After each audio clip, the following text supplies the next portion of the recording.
tool is there's a way that I go through the world that is constantly looking to improve things.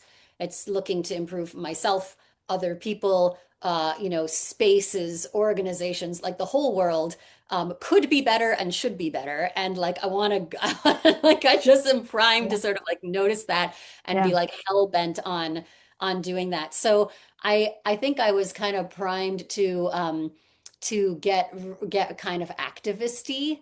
It didn't last super long. I mean, I guess it depends what you mean by activisty, but that was something that started to grow in me at school, and especially in grad school at Yale. And this is like me starting to really get kind of serious about like marching in the streets, about dabbling in civil disobedience, and really trying to think about like how does mass protest bring about change? Is this an effective tool? How can it be an effective tool? How do I experience it? And so this was the beginning of me sort of like sampling different ways of how does transformation happen? How do things change? How do we get this world to be different and to be better? It was very like some things are bad and they should be good, and I will make them good.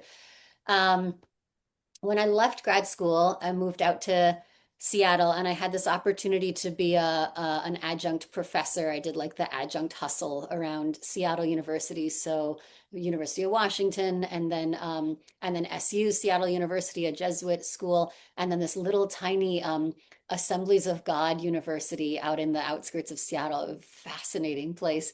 Um, and in all of these spaces, I was teaching courses that were in various ways at the intersection of ecology and spirituality. Some of them were light on the religious element, a little less interest in that. Some of them really wanted to bring those together.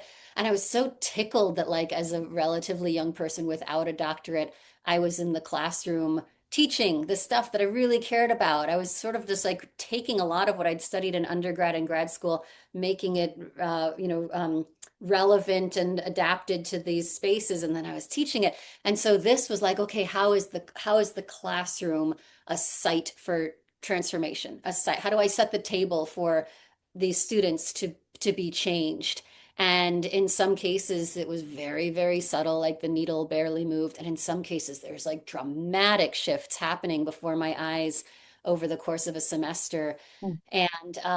And so I liked that experiment. It was sort of like, what role can I play as an instructor or a teacher or a guide in this classroom space to like bring about some real